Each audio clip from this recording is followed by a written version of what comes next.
Your reps are in the field every single day talking to prospects and hearing these challenges and hearing, what's working and what's not. You need to give them the skill set so they can take that and then write their own messaging, write their own talk tracks. And that's how they're going to be successful. Welcome to Revenue Insights. Every week, we'll be joined by revenue leaders from some of the most successful and highest growing companies. Together, we explore how they built their revenue teams, the journeys that they've been on, and the lessons they have learned along the way. Revenue Insights is brought to you by Ebster. We're a revenue intelligence platform designed to help revenue teams to build more pipeline, close more deals, and retain more customers.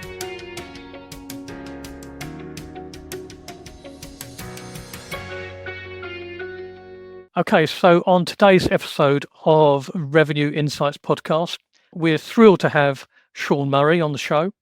Sean is a Senior Director of Sales and Sales Development at LeadIQ. Sean brings a unique perspective on leveraging technology and strategy to enhance pipeline generation. Welcome, Sean. Thank you so much, Graham. Happy to be here. Super excited. Fantastic. So, Sean, you seems as though you've had quite a diverse career in sales and sales development across some multiple organizations. Can you share a bit about your journey? Yes, absolutely. So I started my career actually a little bit different than most in the software space. I started my career in home remodeling, believe it or not. I used to sell windows, siding, roofing, doors, attic installations. So I started off there, first started off as just a sales rep where I was on 100% commission role, right? So if I didn't sell, one call closed. If I didn't sell that day, I wasn't making any money, right? Quickly got promoted into a team lead role there in my second year. And then in my third year there, I got promoted into a manager role where I managed a team of 10 sales reps. So decided at year 3, I'm either going to have to sell windows the rest of my life or teach people how to sell windows the rest of my life. So I decided, that's not what I'm passionate about. I'm going to make a transition in careers. And I got into technology sales. It was actually a pretty rough transition. It took me probably 50, 60 interviews to actually land a role in software. So I was pretty persistent. Landed my first role at a company called Meltwater, starting off as a business development representative. Quickly moved up to an account executive role there within 3-4 months. So back in the day where, SDRs were only in seat, 5 to 6 months. And then moved over to Salesforce, where I had to take another step back in my career and go back to being a business development representative. Did that in the enterprise healthcare provider space. So I was on the HLS team at Salesforce working specifically with providers. Really enjoyed the healthcare space actually. And then moved into an account executive role at Salesforce, but realized, when I was BDR at Salesforce, where I was spending majority of my time, I figured out how to do the job in, 4 hours, right? So where I was spending that additional time was coaching my colleagues and my teammates and really focusing on their career development. And that made me realize my passion is truly in leadership. So made the transition actually to a sales development manager role over at Conga. They took a chance on me without any, so to speak, leadership experience in SaaS, right? Even though I was a manager in the home remodeling industry, and figured out that's what I was passionate about. Coaching, career development, really just helping others, seeing other people succeed is what really gets me going. Back in the day, it used to be closing deals. Now it's helping people close deals is what really gets me going. And then made the transition to director of sales development over here at LeadIQ. So pretty much was tasked with rebuilding the team over here at LeadIQ from the ground up, shifting strategy, everything like that. And now I just got promoted into a senior director role of sales and sales development, where I'm managing our SMB and commercial team, as well as our sales development team, inbound team, and expansion team here at LeadIQ.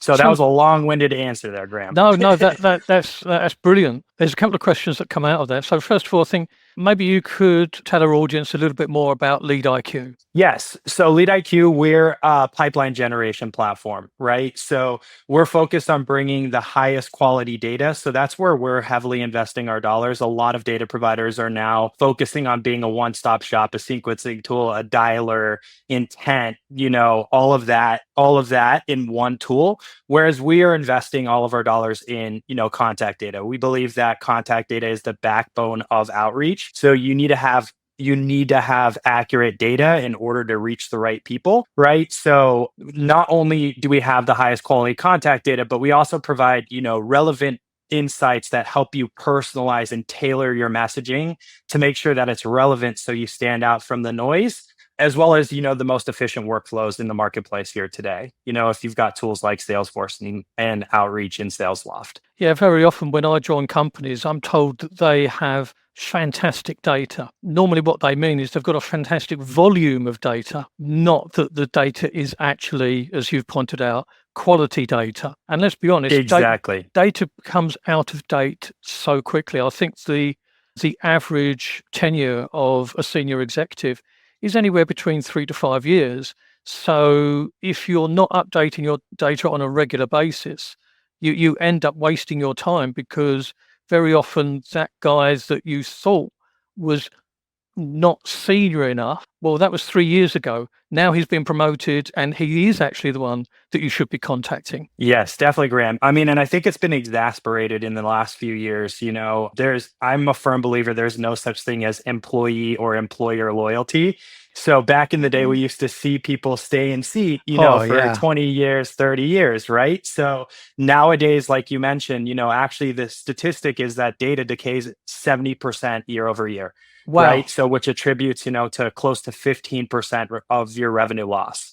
Right. So it's essential that you have the most up-to-date contact information. And that's why LeadIQ takes, the agile database approach. So we're updating our database in real time as folks are using our tools. So instead of calling a database that, gets updated every 6 to 12 months, right? We're actually calling our data providers and finding that contact information in real time and then updating our database. So we're taking a little bit of a different approach to data than majority of the data providers out there.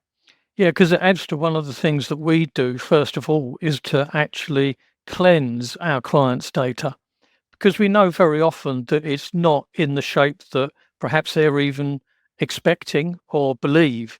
And so one of the things that we first do is to go in and cleanse their data and make sure that it is actually in good shape. The other thing that I wanted to pick up on was the fact that you've spent much of the early part of your career at the business end of selling, actually doing it yourself. Do you think that that gives you a definite advantage when it comes to training, because you've not come from the sort of traditional training background? Yeah, I totally think so. I think when you think of the BDR role, right? Majority of people think, oh yeah, you want to be a BDR to earn some money and make good money out of college. Yeah, of course, everyone wants to do that, but realistically, you're doing it to build the skill set, that is necessary to be successful throughout your career in software, right? This is where you're learning the foundations of how to sell. You're learning business acumen. You're learning the personas you're targeting, what they care about, their challenges, right? So if you really focus on just trying to understand business as a whole and understand what these different personas do within an organization and what they care about, you're going to be very successful and be able to, position any sort of technology if you can build that business acumen. And that's where I think a lot of BDR teams make the mistake is they're trying to be, pipeline engines and this wheel that keeps on turning, right? Where I'll create the sequences for you as a BDR leader. I'll, create the talk tracks for you. I'll do everything for you. And then all you have to do is this mind-numbing job where you just follow tasks, right? Yeah. And that's where I think a lot of reps struggle, especially getting promoted into that next level. So that's what I think is essential for building the team the right way is you need to build those skill sets, right? And actually teach them, which creates an environment that allows for creativity and collaboration, right? Your reps are in the field every single day talking to prospects and hearing these challenges and hearing, what's working and what's not. you need to give them the skill set so they can take that and then write their own messaging, write their own talk tracks. And that's how they're going to be successful. If you're setting everything up for them, not only are they going to struggle because they're going to have to do more volume, so to speak, right? Take the volume approach rather than the quality approach, but more so they're going to struggle getting into that next role. They're not going to be able to create a point of view prior to a discovery call so they can create a compelling business case when they're talking to a client, right? So I think it's essential that teams build up those skills, right? And then let your team and give your team the autonomy to go out there and trust them to do their job. Couple of questions on that, because AI is obviously spoken about quite a lot. And whilst we all probably agree that AI can do some of the more mundane tasks very well, there is a danger sometimes that if you use AI totally for outreach and there is no real understanding on the part of the seller of the needs, wants, and pains, particularly when you get to C-level. I think C-level can spot an automated message a mile off. And I do feel as though, whilst, like I say, AI can deal with some of the more mundane tasks, you talking about personas, what we found with the research that we do in our B2B sales benchmark report is that the top performers are not afraid to reach out to C-level because they have done that research and because they can provide a very relevant and personal outreach message. Well, what's your view on that? Absolutely. I mean, I think artificial intelligence, I wish I had it as a rep, right? For things like research, Yeah. right? So now you can compile 10Ks, news articles, podcasts, all of that information in matter of seconds, right? What used to take me 30 minutes because I took the approach of quality over quantity my entire career, and that's how I coach my team, right? I'm all about outcomes. I don't care what your volume looks like. I care about what the results look like. Yeah. So I'm never going to bash anyone for being efficient, right? So I think the best reps are going to be even better if they leverage artificial intelligence. But I think the folks that don't understand the foundations of what they're doing, what they're selling, the challenges that they solve, who are facing those challenges, why would they even care about it, right? Where to identify business priorities, business challenges, how to find that information, right?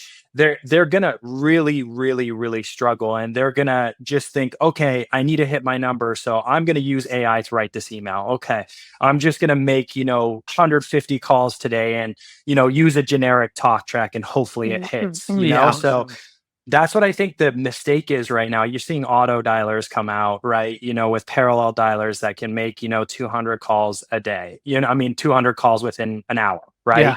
And I think that's where the issue lies, is like, it's not all about connects. It's about when you connect with that person, how often are you converting them? I would rather see a rep make 100 calls a day and talk to 6 people and convert 3 out of those 6 than make 500 calls a day, talk to 30 people and only convert 1, right? It's not about conversations. It's about how you're able to take that conversation and actually convert. And I think there's an argument around the damage that is done by a poor call, the damage that's done to your brand, that maybe next time round they won't actually take the call because the first call was so poor, it wasn't relevant. I didn't actually learn anything from the call, and it was quite clear that you didn't understand my company. And I think that the damage that can be done is quite significant. Yeah, I think it's really hard to come back from oftentimes, especially with the C-suite, right? So, when I was coached throughout my career, everyone told me the top-down approach, right? Start at the C-suite and then work your way down, right? Because they have the most power, in making a decision. And if you get them on a call, your AE is going to be happy and everything like that, right? However, I've taught my team to take the opposite approach, right? Because how I view a business is like an onion. And at the center of the onion, you've got the core problems within an organization. And the first layer closest to the center is going to be individual contributors. They're the ones that are actually experiencing that specific pain and those challenges day to day, right? The further you get away, next is going to be managers. They know a lot, but they're still missing a little bit because they're not in the field every single day. Then you go to directors. They know a little bit less, right? And then you go further away to C-suite. They know the least amount, right? So I have my team take a bottom up approach. I have them calling ICs and I have them calling managers, frontline managers, right? Because they're going to have those conversations. They're going to identify those challenges, right? And then we take that point of view and then we go target that C-suite. Hey, I was talking to your team. These are the challenges that they're facing. Here's how we've helped so and so, right? So I think that is the right approach nowadays because look, you might only have one chance with this account when you make a cold call, right? You need to be able to convert, right? So that's where my team is really seeing success. I've got reps on my team that are converting 50, 60% of their connects, right? So 1 out of 2 times they're booking a meeting. And that's solely the fact that when they're trying to book that meeting, they have that strong point of view that's relevant. Like you said, they understand the business, they understand their challenges, they understand what are the priorities right now, where is the team focused, because they've gathered and spent the time, especially at those upper end of the market accounts, right? When you're talking about enterprise accounts, right? You need to have that strong point of view and do your due diligence by going down. It's not going to be through, research. Like you can infer and you can hypothesize, right, by doing that research, but you need to hear it from the horse's mouth, right? So worst case scenario, right? Not every single time you're going to be able to talk to ICs, right? But then you've got to do your research and try to understand that business, their goals, their challenges, their specific pain points, right? And create a relevant point of view and hypothesize what might be happening just based on similar customers and what they were experiencing. And I think that is a stronger approach, than just making those dials and just trying to get someone on the phone and then just pitch slapping them, so to speak. Yeah, it's an elevator ride, isn't it? Rather than parachuting straight into the C-suite, you go from the ground floor up. And as you move through those floors, you're learning each time because there is a limited amount of information on anybody's website. And no one's going to publish on their website what their major pain point is right now. No one's going to do that. The only way you're going to do that is by having a conversation with numerous people at various stages. And as you say, when you arrive at C-suite, you're fully armed with the information and you know what their pain point, their needs, wants and pains are. So I applaud that approach. So when you did start at LeadIQ, interesting, what was the first thing that you did? The first thing that I did, well, first was learn, right? Like I didn't want to come in and say, I know better than you guys, right? Like than my team, right? So I just kind of shadowed and I just took the approach of, hey, I'm learning from you guys. I want to hear how you guys are doing it and everything like that. And I understood their strategy. And when I took over the team, they were very, very focused on high volume, right? I had reps making 3,000-4,000 calls a month, and that's when I took a step back and I said, okay, I'm gonna just make noise here and try to make a change, right? And I put them through a 2-week enablement session to really understand the space and the personas and the challenges and customer stories, right? I think the best reps, the best SDRs are storytellers, right? The best sellers are storytellers. I mean, especially for a company like LeadIQ. I've worked at Salesforce, right? When you mentioned Salesforce, it's automatically you earn credibility, right? You're lucky enough to have the brand name. But when you've got LeadIQ, you need to leverage your customers, right? To build that credibility. You're not going to build that credibility. You're just an SDR. They're going to see you as just an SDR. You're definitely not just an SDR. You are a big fundamental part of the business, right? But that's how your prospects are going to see you. So you need to tell it from the story of a customer perspective, right? So I got them a bunch of customer stories. I helped them build those stories up so they could tell them on the phone, right? And then I took the call volume down significantly. I was really, really focused on objection handling, like I said, building that point of view, making sure that they've done their research, right? And what we started to notice, right, the less calls we made, the higher conversions we were starting to have, right? So last month, my top rep made probably 385 calls, right, and hit close to 280% of his number, right? It's not about volume, it's about, when I get someone on am I calling the right people first and foremost? Am I calling the right accounts, right? I mean, it all starts there. You need to make sure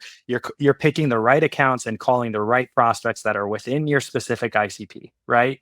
I think that's the first approach. I think targeting is very, very tough for a lot of SDRs when they first come in, knowing who the right person is. So if you've built that foundation with the prospecting side of things to begin with, right? Then when you get someone on the phone, it is the right person on the phone that you want to be speaking to, and you have that strong point of view. Now, there are some times, right, where you can't take that bottom up approach, and you have to build that hypothesis, like we said, right? So we still want to be reaching out to those folks if we can't reach out to those lower level folks, with that strong hypothesis. And I think that all starts with building that story and that point of view, like we're talking about. But it is important to build relationships with the buying team, because absolutely, because although you may get lucky to a certain extent, and that call does go through to the C-level person, but then they're going to consult with other people within the company.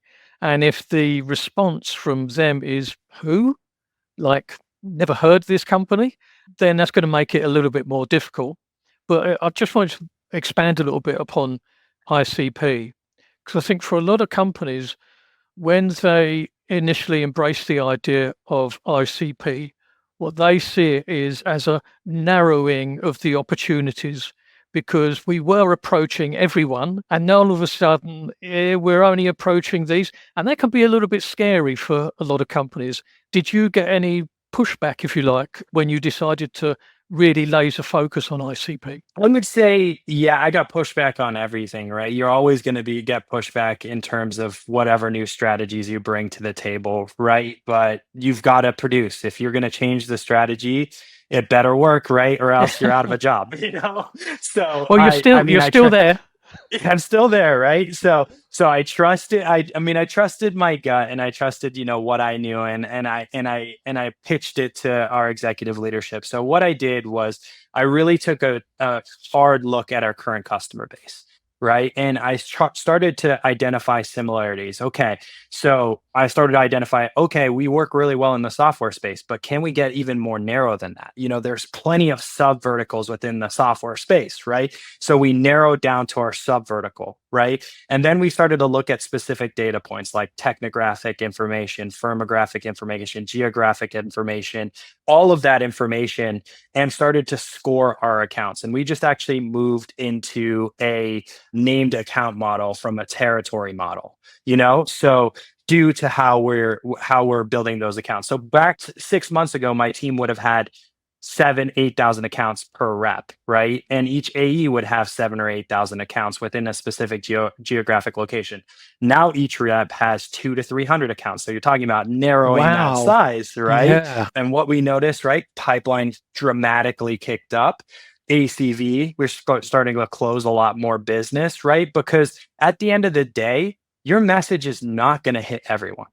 No. It's not gonna work for every single, and we're in a highly competitive industry, right? We've got ZoomInfo, Apollo, Seamless, like there's a bunch of different tools out there, right? So we need to focus where we know we can win, right? So we know where our data is the best and within what specific ICP, because like I said, we have an agile database. So as folks are prospecting within that specific ICP, we're getting even better and better and better data for that specific ICP, right? So when we reach out to those accounts and we get into a data test, right, we almost win every single time because we know the data is good in that space, right? Yeah. We're like, test it. I know ZoomInfo is a $1 billion company, but just test the data. Contact data is the backbone of outreach. You need to make sure you have accurate data, right? We get into a data test, not to mention our workflows if they have SalesLoft, Outreach, Salesforce, or HubSpot, right? Those workflows combined is going to get those productivity gains. But at the end of the day, we have identified what accounts would be the best fit for LeadIQ by really looking at our customer base. And that's where I would recommend starting off if I was to build an account model or try to start doing territory assignments or account assignments within my organization, is take a look at your customer base. It's not about how many accounts they have, because realistically, can a rep reach out to 5,000 accounts in a year? No, nor should they, right? Like, Yeah. you're gonna get spam blocked. You're gonna get it. You're not gonna get the pickups, right? Your numbers are gonna get blocked. It's gonna create it's gonna look really bad on your brand, everything like that, right? And I think we're talking about brand a lot, but I think that's where B2B is really moving, right? I think buyers are way more aware. Oh, So yeah. you need to have that strong brand, right? You need to be known. When they see LeadIQ, they need to think of LeadIQ as the best contact data, right? And that's what we're essentially trying to build. So I think we're seeing B2B move closer to B2C actually, since ChatGPT came out, that's when I started to notice the complete shift in the marketplace, one in messaging, but then now, okay, email's not working as well. Connect rates are down, right? How are we going to drive outbound demand, right? And that's you're seeing a lot of, IC starting to post on LinkedIn, starting to build their personal brand, which is driving prospects to that specific brand, right? So if you've got a team of sellers and SDRs that are on LinkedIn posting all the time, they're seen as, leaders within the industry, right? And have a really strong brand themselves, right? It's going to drive demand into your business. So you're seeing that at Gong, right? You're seeing that at Salesforce. You're seeing that at these large organizations. And I think that's where it's shifting. Yeah, I totally agree. And it's interesting that when you do narrow the ICP, what happens with the sellers is that they become experts within that market because they're spending so much time in this narrow corridor that they naturally pick up industry news and they can bring that into the conversation rather than trying to be an expert in a wide range of industries. And I think that there's definitely an advantage there. So during your time at LeadIQ, you've obviously overcome some initial challenges, but what would you say was the golden moment for you at LeadIQ? You know what? What I truly believe makes a sales organization successful, right, is you need to create an environment that allows for creativity, collaboration, but most importantly, career development. Right. I think that's the biggest issue, we're seeing in software right now. SDRs are sitting in seat for 2-3 years, not getting promoted into AE positions. Right. And that's because they're not getting the training to be successful, to be promoted into those AE roles. Right. So as an SDR leader, my job is to create the talent pool for the entire organization. Number one, for the sales organization, but also, you know what? Not everyone's going to want to be a seller, and that's okay, right? Yeah. But if you create the proper training, give them access to the right things, right? They're going to work hard and see, because that's where a lot of leaders get it wrong. SDRs are not motivated by money. They are, in a sense, right? They want to make money, but what motivates them is that career progression and that career development. So you asked, the golden moment for me is setting up that career progression. And now I'm actually leading those SDRs that became account executives on my sales team now, right? So creating that I hate to say farm, but farm system, right? That brings them up through the organization. And think about it like this, in 5 years' time, my AEs that are on my team right now, that were my SDRs, will be enterprise sellers. Now we've got people that have been part of LeadIQ, that have lived, breathed, sold, prospected, talked to so many customers within our specific ICP, selling at the enterprise level, right? That's what's going to create success within the organization, right? Is if you've got sellers that have done it from the very start. When you hire folks externally, sure, you could get a really great person that comes in and just absolutely crushes it. But from my perspective, I would rather have the person that I taught how to prospect, I taught how to build the point of view, I taught how to demo, I taught how to run discovery from the ground up getting promoted, right? So I think that's the golden moment for me. It was now I'm seeing, my team's hustling, they're driven, they're motivated. They weren't when I took over the team because they Right. didn't see the light at the end of Yeah. the tunnel. They're like, I've been here for a year. What am I going to do? Like, where am I going to go? Right. And I was like, I totally get it. I would Mm. be frustrated too. Right. So let's focus on making sure that you're ready for that next step. So, a big part of my enablement towards their end of their career is starting to work on that skill set. Right. They need to be able to do the job before they get into the role. Right. Because when you get promoted into that position, you do have less training. I got no training when I got promoted from BDR into an account executive role at Salesforce, right? Right. You got enablement and stuff like that, but no official training.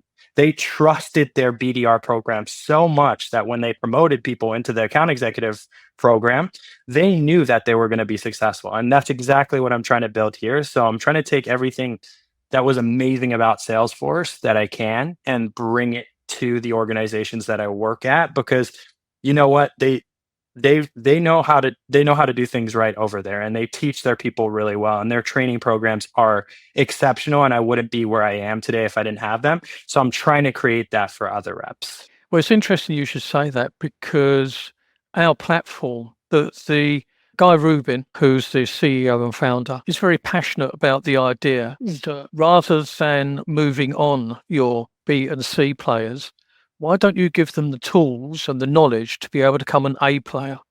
Because we all know about the effect of a revolving door for the B and C players. That becomes infectious, that everyone thinks, crikey, am I going to be the next person that is asked to leave?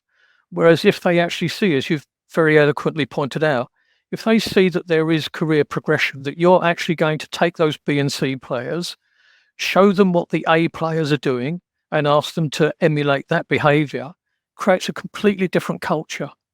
And also, you don't have the, quite frankly, ludicrous expense of having to pay to hire new players, because you move on your B and C players, and then you keep your fingers crossed that the next person coming in is going to be an A player. Sure, there's an interview process, but you never really know until day one that they're sitting in the seat. So I think that very much aligns with our view of the world, and certainly with Guy's view of the world. Nurture those B and C players so they can become A players. Exactly. And I have a great story. I had a rep that was struggling when I took over the team, right? Sat down with her, making cold calls with her for 2 hours. Guess what? She crushed her number the next quarter. Yeah.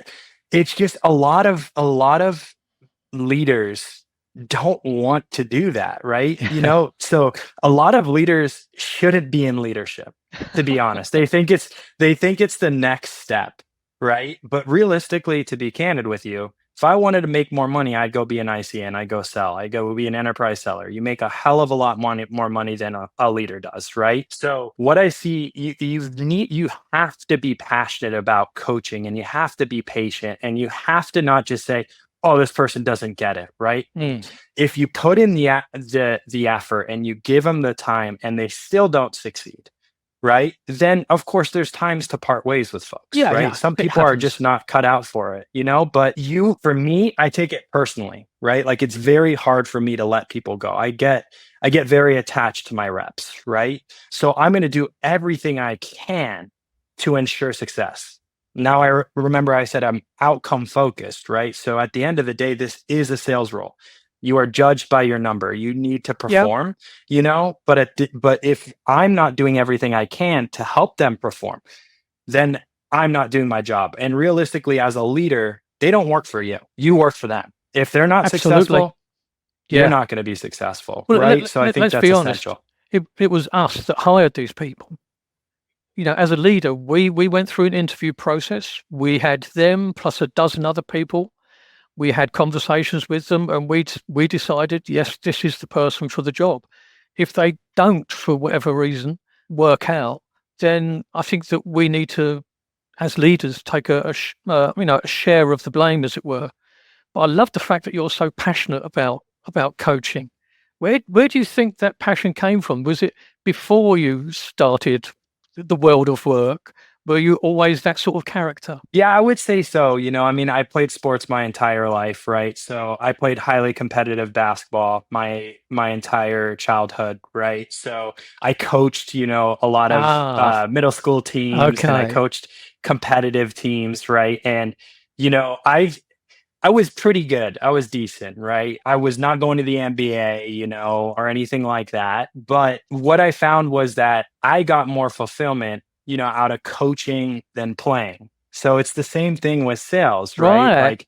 Like I first had to prove to myself that I could do it really well, right? And then I get way more fulfillment out of coaching than actually selling, right? I don't have that. See, my wife's an enterprise seller. So whenever she sells a deal, she runs down the Right. room and cheering like, yes, let's go. Amazing, and then when I used to close the deal, I'd be like, okay, awesome, high five, but when I got someone else to help someone else close a deal, I would go crazy. So Right. I found that that's what kind of made me have that realization is like, okay, what's really driving me forward? What's going to keep me going? Because a lot of the time, you're doing the same thing over and over again, right? Yeah. But you've got to be passionate about it and you've got to enjoy it, right? Or at least some aspect of the process. You're not going to enjoy every part of your job, but you've got to enjoy, the good parts that you enjoy, in order to stay doing what you're doing. So we're almost at our time.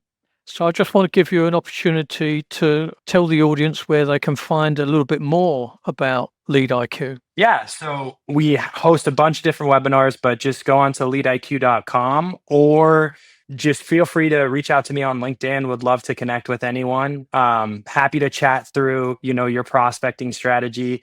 I built the entire playbook here at LeadIQ, so I've got some tried and true plays that have worked across multiple different industries, across multiple different personas that kind of are the backbone of our outreach. So happy to chat through some of those plays.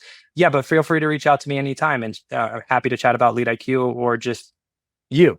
Okay. So we will give Sean's LinkedIn details attached to this podcast. I'm going to introduce something new, Sean. Hope you don't mind, but you're going to be the first. And that is, would you have a question for the next person that we interview? Bearing in mind they're all in the same sort of space as yourself. So I know this is a bit left field, but a question that you would like the next person to answer. Yeah, so it's going to be a kind of a long one, right? Go on. So we're seeing, reply rates drop, right? A lot of times people are having to turn off email tracking because it shows, report to spam, right? So you don't have open rates as a metric to really track your outreach. Connect rates are down. You're having less conversations. Where do you think outbound is heading, right? What is going to be the main driver in terms of pipeline 2 years, 3 years, 4 years down the road? Is it still going to be email? Is it still going to be phone? Is it still going to be LinkedIn? Is it going to be social? I'm curious what everyone's thoughts are around that. I certainly have an opinion on that, but I'm not going to spoil it by telling everybody what my opinion is. But yeah, it's been an absolute pleasure, Sean.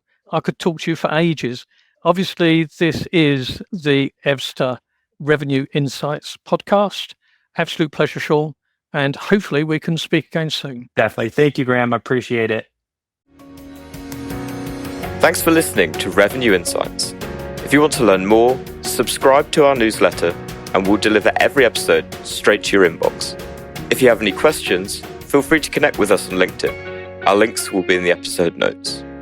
See you next week.